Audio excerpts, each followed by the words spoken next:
Hi, I'm Jeremy Dresner. I'm Senior Energy Advisor at the Regional District of Okanagan-Similkameen.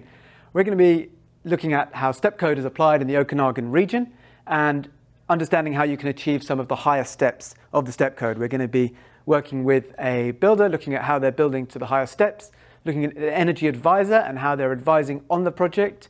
And we're going to be hearing from a building official to understand some of the regulatory aspects of achieving the higher steps of the step code.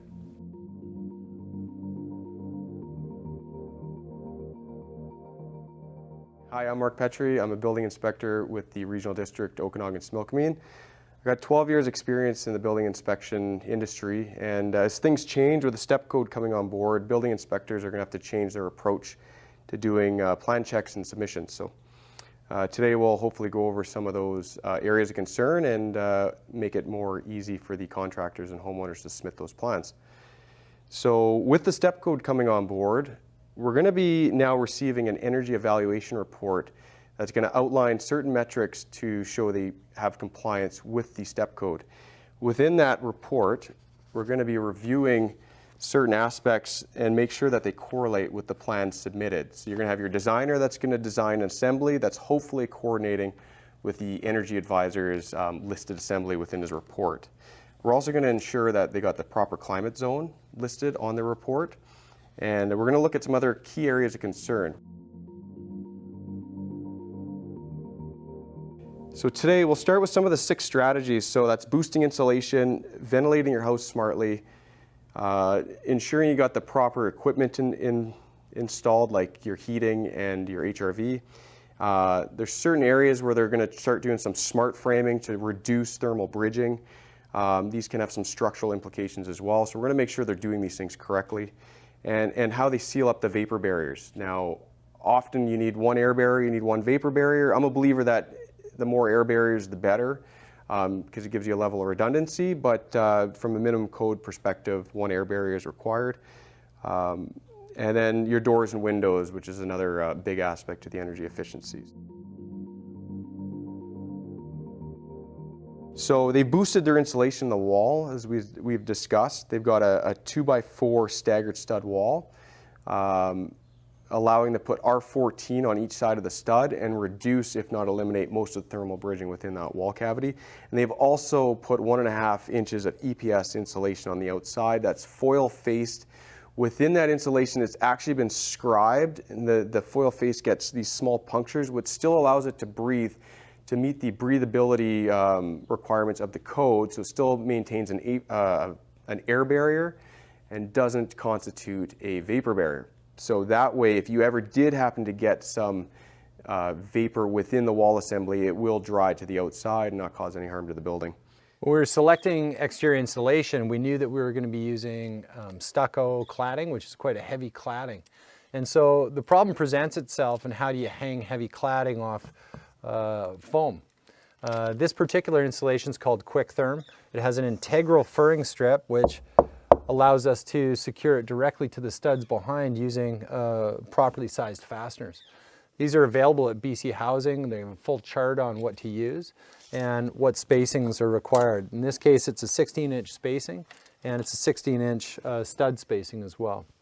You'll notice that all the joints are taped, and when we get to the edges of the building, we turn the insulation furring strips on the horizontal so the edges of the corners can be fastened also. Sometimes we have metal incorporated into the structure of a home, and it presents particularly challenging circumstances where it's a great conductor of heat and a great, therefore, loss of heat. So we've gone to extra extensive insulating the metal frame that's required here by the engineer. So we've insulated the basement of the house because that's our primary focus in creating a higher energy efficient home. In the garage, we're saving a little bit of money, and we're going to a conventional concrete form on the garage. Here's an example of insulated concrete forms. The foam on either side of the form acts as the formwork itself. Concrete gets poured inside that form and forms the foundation. You'll notice that the windows are a bit deeper in depth than a standard foundation. The electrical is cut away and placed into those voids, and then we use spray foam to fill those voids back up again. The R value for this is around that R24. The insulated concrete forms, or ICF, it's pretty simple to put together. It's a lot like Lego building blocks, great big blocks that contractors can play with like they did when they were kids. The forms themselves have ribs every 6 to 8 inches that allow drywall to be screwed positively into the block. It's a pretty simple system that once you get a hang of it after doing 1 or 2, it's pretty simple.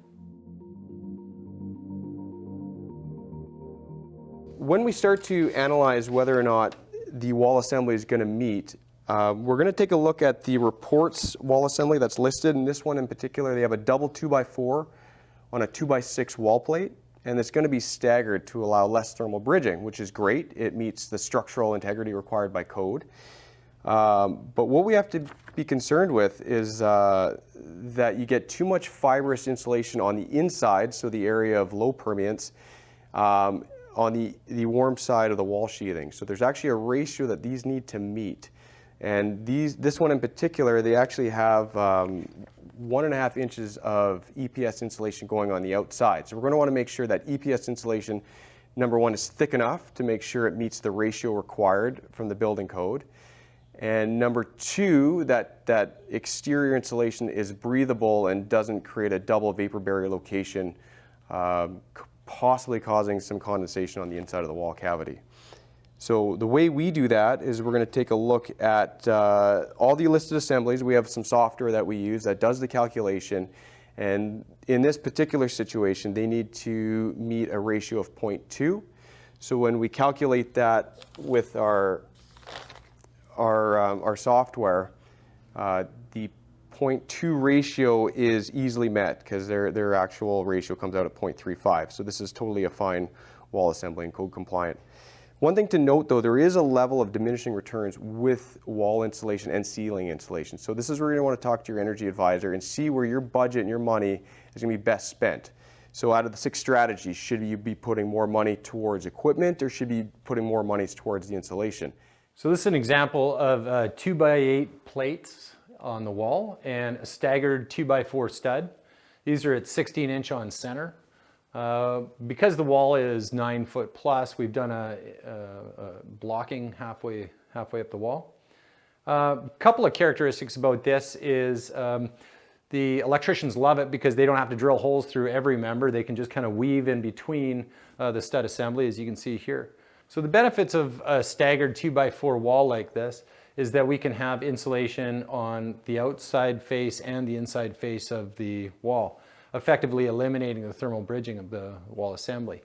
In this case, we're going to put R14 on both sides, so we have an effective R28 assembly. Plus, we have an additional layer of insulation on the exterior side of the wall, so it's a really efficient, robust assembly. Another thing is ventilating smartly. In this building, they do have an HRV. They've also connected their bath fans to this HRV to minimize the penetrations to the exterior cladding. So by bringing all that indoor air, that warm indoor air, through the HRV system, and then bringing fresh air past that indoor air that's been warmed up, or that is warm, and back into the house, you can recapture at least 50% of the energy that you're exhausting. So this also will show up on the blower door test too, because you have less penetrations to the outside. So over-ventilating your house is not a good idea. Of course, you're bringing in more ventilation air that's going to need to be heated up. Even with an HRV, it'll never get right up to room temperature. You're still going to have to provide some heat. So ensuring that's adequately sized is possibly one of the most important things to do in your home. You can go with a higher HRV if you do want your bathroom fans to hit a higher CFM, and then you would have an override switch within the bathroom that would ramp it up to a higher CFM, then dropping back down to the actual required rate for the home during normal use. So this is the HRV system that's operating right now. It operates all the time. There's 2 stages to it. So the first initial stage just operates at a very low rate and exchanges the air inside the house with fresh air from outside. It warms the air as it comes in, and it's about 50% savings of heat. So how it works is the air is absorbed through or pulled through the atmosphere and into these pipes. It comes through this unit and then goes outside. As it goes outside, it captures the warmth inside this box and then pulls the fresh air in and rewarms the air as it comes into the house. You can just barely hear it right now. When I open this door, you'll hear it actually stop. So you can just hear the fan cycling down now. So it's very, very quiet for inside the mechanical room. And inside the home, you virtually don't hear anything at all. One of the largest heat loss factors is going to be air leakage. There's been a lot of emphasis over the last few years on air leakage, and when you actually do a heat loss calc, it can attribute to anywhere from 20 to 40% of the actual heat loss to a building. So tons of insulation is great, but if you have a building that just lets that air that's minus 15 right into the building, the insulation doesn't even have a chance. So number one is getting a good air barrier sealed up all around the building, all your penetrations where your plumbing stacks go through your top plates, making sure those are foamed, sealed, or with a gasket system, and just really limiting your air changes per hour to prevent excessive heat loss through that avenue. And then it allows your insulation to do its thing. It allows you to retain the heat within the building. As I said before, I'm a big believer on multiple air barriers. If you're doing a polyethylene vapor barrier on the inside, the insulators are so used to it, and they're actually really good at it in the Okanagan. They've been doing these details for quite a while at using that as your air barrier. So you know what, if they're going to be using their acoustical sealant on the bottom plates and around windows, I say still let them do it, and then really put emphasis on the cladding guys and your framers and people who are going to be working on the outside to also do a good air barrier, whether it's with Tyvek or a panelized foam system. It's just really about making sure you have, allowing still the vapor to transmit, but preventing any short circuiting of insulation through air infiltration. So some of the challenges that we encounter are controlling air barrier and vapor barrier. It's all in the exchange of air movement, whether it's carrying vapor or it's carrying air. Some of the things we've done is gone to the extent of making our own boxes out of styrofoam. It's just a simple box that is made out of a 1-inch styrofoam. We glue it so that it's airtight, and then we tape the joints so that we are sure it's airtight. We put them in the ceilings where pot lights go and where speakers go so that we can control the penetration into the cavity with wire. We just silicone that afterwards with either a latex-based caulking or a silicone. So that's just one method of improving on a vapor boot. The traditional plastic boots are normally hard to seal. We cut them, we overcut them, we try to tape them as best we can, but we really never do get a good seal. So this is one way that we've overcome that. So that's on the ceiling. On the walls, we overcome penetrations by putting plywood across and trying to seal the penetrations as best we can, like over here on this exterior wall. In challenging areas like this, where it's impractical to get the plywood right down to this elevation and caulk around that, we'll bring in spray foam down here to handle it. It's also where we have this mass in the wall. It's a better system to actually ensure that vapor barrier and the air barrier are taken care of in here. Rain sheds always present a particular challenge. So in this circumstance, we've chosen to put this piece of plywood in, cut a hole, we'll tape this joint or caulk this joint to prevent air movement there. So you can see we went to the extra effort of caulking where the wires leave the box, and there's a gasket here as well. There's also a gasket on this front face so that when the drywall pushes over top of it, it creates a seal. So here's an example of exterior insulation. We've taped the joints, and we've gone to the trouble of applying EPDM, which is a rubber membrane, like a pond liner, and every penetration so that we can limit the airflow to hopefully eliminate the airflow through the house. This is an example of the garage where we haven't applied the exterior insulation, but we've gone to a traditional building wrap.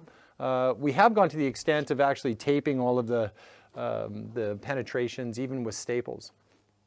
But this insulation is on top of this on the house alone. Traditionally, we just did air barriers in certain fashions, and we just hoped that they work properly. But now with the STEP code, they're actually requiring a performance test, so in the form of a blower door test. So with step 3, you're going to have to achieve less or equal to 2.5 air changes per hour at minus 50 pascals. But as you get up the levels of the step code to the step 4, you're going to have to meet or equal 1.5. In this particular house, they did a mid-construction blower door test and they achieved 1.1. So I brought in the midpoint blower door test so that we can identify any major leakages at this stage before finishes go on. It's very valuable to us so we can go around and mitigate and repair some of those right now rather than waiting till all the finishes are on the interior and then having to potentially incur more expense later. This is an example of a front door. Front doors are always a challenge for contractors. We want to protect them. We've chosen to plastic right over top of this door. All the other doors and windows, we have not done that because we wanted to see all the frames and how the frames marry against the outside framing so that we could see the leakages around them. This is the only exception in the house, and this is typically not what we do. I just chose to do that with this door so we could protect it. So yeah, to further what Evan's talking about, mid-construction is an opportunity to find big leaks and fix them, and also identify where the minor leaks are and the opportunity to develop a strategy to address those as you finish the house. So the goal is to get the air leakage to the minimum you can. If you start to finish and you find air leakage, then you're pulling apart finish, which is incurring costs to the contractor and the homeowner. What we have here is we have the blower door on its frame that we're going to insert into the door that we're going to test at. The goal here is to create pressure or depressurize the inside of the house so that we can identify the leaks. The issue in this construction with the poly ceiling is we can't depressurize very much. So as an alternative, we then pressurize the building. The reason being, if we depressurize, we have the potential to pull the poly off the roof. And the last thing the contractor wants to do is repair things after we're done. So now we're going to start to increase the pressure in the building. Start at 25 and see if we've got enough openings in the fan to sustain the pressure in the building. We've just pressurized the house and we've got it up to 52 pascals, and I've turned the fan off to turn the background noise off, but essentially we're holding the test pressure and the reading we got, and we're showing that at 52.6 pascals pressure difference inside to outside, the air leakage is 1.14. This is an extremely good house at this state. My expectation is we'll get below air change of 1, which is a step 5 target for 2032, but demonstrates that today's technology, attention to detail, you can get to step 5 air changes with just some attention to what's going on. So what we're doing is we're now looking for air leakage in the interior poly. And as Evan mentioned earlier, the most probable place to find the air leakage is at transition points from floor to wall, wall to ceiling, or corners where the poly is being joined or installed incorrectly. That's most likely where you're going to see air leakage come from. The poly itself has got no holes and its permeance is like, I think it's like 6 nanograms. It's really good. So you're not going to see leakage through the poly except where there's a hole or a poorly done seam. There's a little bit in the frame. And once you put the returns in and finish them, that will diminish. So those are the numbers or the things that we're looking for to pull that 1.1 down. Right. And you just basically run it over the envelope, right? From our earlier look at this corner, we saw there was an issue here. So now we're just going to check physically for air leakage, and we're just going to put our hand there. And Evan's got his hand down there, and we can feel a little bit of air movement that is to do with air leakage. So he's just going to tag it for later so that as they finish, they can essentially focus a little bit more on this to fix the leakage. So here we are on the final steps of our tests, and this is the blower door test that matters. It's the one at the end. We did a midpoint blower test, which isn't required, but it's really helpful because it points out all the pieces that are leaking or that we may have to address before we get here. So Jerry, how did we do? We did really good. Mid-construction test was back in July, I believe it was. It was 1.1 air changes, and we've got the test results here for the final testing, and I'll just step you through the program, what we see, and we'll go from there. And what are we aiming for our step that we're... So the target we had originally set for was tentative target of 1.5 at this test point, and you can see that at the mid-construction point, we're already attaining it. The tests are a little different based on the fact that the house is not complete. We had to tape off things that we then left open at this point. So things have improved, but like Evan mentioned, it's a good time to check and make sure all the major leaks, the unplanned leaks, are caught before drywall goes on, because it's the cheapest time to fix those kinds of things. Okay. So how we did is this program from RetroTech with the equipment is measures and controls the fan. So it tells us exactly what's happening in the house. It steps through multiple points. It graphs the result, as you can see on here, and it comes down and it gives me an air change. And we came up with an air change under 1, which is step 5 or better. So we came at 0.93 for the house. So I believe, Evan, you're happy with the results. Yeah, it really feels good. I mean, I think that all of our hard work and kind of planning, pre-planning is paid off.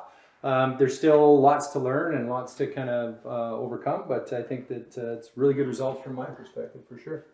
So we know that this plan, it conformed, and I'll just show you that. There's a couple of graphs here that show the test points, the results of the test points. I can tell you it wasn't a windy day at the time it took place, because these would be bouncing all over the place if it was windy, and it does impact the score. So one of the things I was really interested in is we put in HRV, which exchanges air in the home. We have gas fireplace, which is a sealed unit, and then we have some ranges, or a range over the stove. So that kind of, I thought was going to impact the test, but it didn't really. no, it doesn't, because the fireplace is a sealed unit. The HRV is one side seals off when it's not operating, so it's fine. The gas stove is, all we do is make a distinction between gas and electric, and that's it. So. Okay, so minding your machine, so making sure you have the properly sized furnace for your house. So you want to get a really good heat loss calc. You can even consult with your energy advisor to provide you the possible BTU loss, and compare that to maybe your heating contractors. You just want to make sure it gets vetted. A personal example, I did a heat loss calc on my house. It came around 48,000 BTU. My contractor wanted to put in an 80,000 BTU furnace. I was adamant that that was way oversized, and we eventually installed a 60,000 BTU furnace, which performed perfectly. That was the right furnace for the job. And you can almost think of the furnace as like a car. You want it to warm up a bit. You want to make sure it actually is burning that gas at an efficient rate, and that does take a little bit. So you want it to not short cycle where it's just firing up and shutting off, because it dumps so much excess heat into the house. It actually slowly brings the heat up into the house on a more stable manner. So when you actually see the graph of a properly sized furnace, it's actually a lot more even versus a short cycling furnace or heat pump where it's going to go up and down, and you're going to get a lot of variations within the house temperatures. So here in the mechanical room, we have our appliances that run the house. They've been planned in. We have our glycol system that for the in-floor heat, and it's different zoning for all the different rooms downstairs. We have a gas-fired modulating high-efficiency boiler, and that works the glycol system and heats up the floor, but also heats up the domestic hot water. So we've taken two needs and pared them down to one appliance.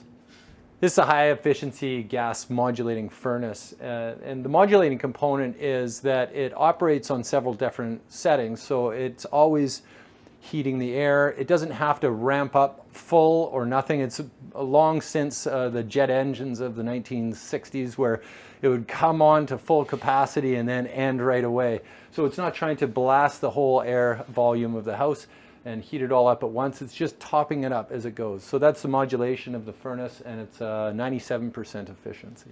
So in this home, we've used in-floor heat. This is hydronic heat. So all these loops run underneath the concrete, warm the concrete up, and then the concrete again warms the room. So these are zoned. So this would be a bedroom, and this is a bathroom. Here's the exercise room and a rec room. So with in-floor heat, it's important that the heat travels up and not losing it down into the ground. So to combat this, we have insulation below the tubes. And so as the water travels, it all focuses the heat up, and so you can see the insulation here. So this house has been designed to have solar panels on its roof. And in order to do that, you'll see this note here on the trusses. These trusses must be capable of supporting those solar panels. So it's important to plan that in with your truss manufacturer or an engineer. So we're doing a little future proofing in this house as well. So we're bringing in a the electrical vehicle charger here. And that even though that we don't have an electrical vehicle now, we're going to have one in the future. So the South Okanagan generally is going to be in climate zone 5. We do have some higher elevation areas and areas out in Princeton that are going to be on the higher degree days that'll push you into some different wall assemblies, and it's a little tougher to achieve those steps, but definitely possible. So we are in a drier region than, let's say, Vancouver. So some of our a drier and colder region. So definitely the insulation and certain aspects of your wall assembly are going to have more effect here, and we don't require a rain screen. So you can actually get a bit of a tighter fit with your cladding being pressed against the exterior sheathing material. In the Okanagan, though, with the drier region, we don't have as much humidity in the wintertime. So when it comes to ventilating your house, something that you might want to consider is actually going to an EEV, so an energy recovery ventilator, so an ERV. This will help maintain some of the humidity in the house, and some of the people using them up in the northern regions have had better success at maintaining optimal indoor humidity levels through the wintertime than, let's say, the HRV would produce.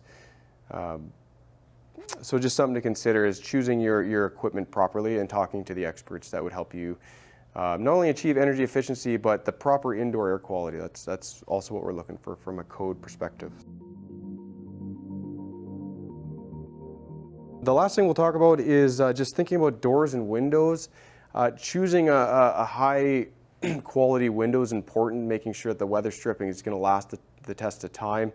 And consider triple pane windows. I mean, the cost is about 15 to 20% higher, but it's something maybe in those localized areas like on the north and east side where you need that higher thermal protection. Maybe you invest on a bit more money on those windows, and in other areas you do something else. So it's all budget dependent, we get it, but in order to hit those higher step code levels, you'll have to start making some decisions in where you place your budget money towards certain items, and you have to do it efficiently. And I just recommend using your certified energy advisor to help you make the decisions on the cost paybacks of certain decisions you want to make. So we saw earlier in this film how this was a steel column that was supporting this area that was required by the structural engineer. We worked with the structural engineer to figure out how we could insulate that really well and separate it so that we didn't have any thermal bridging. And the result is this. It's a clean, neat detail that we've thought about, again, planned in advance. And another thing to mention, energy efficient homes, high performance homes, they don't have to look like only boxes. They can look brilliant, like this house I think turned out. These windows, triple pane windows, they're high performance. They're a little thicker than what your standard window would be. But again, it can be elegant and function as a simple window would. That kind of goes over some of the aspects that we look at when we're taking in submissions for achieving the step code. as you try to achieve the higher levels, all these decisions become more and more critical. So off the start, it won't be that much different. You'll just have to make some subtle changes possibly.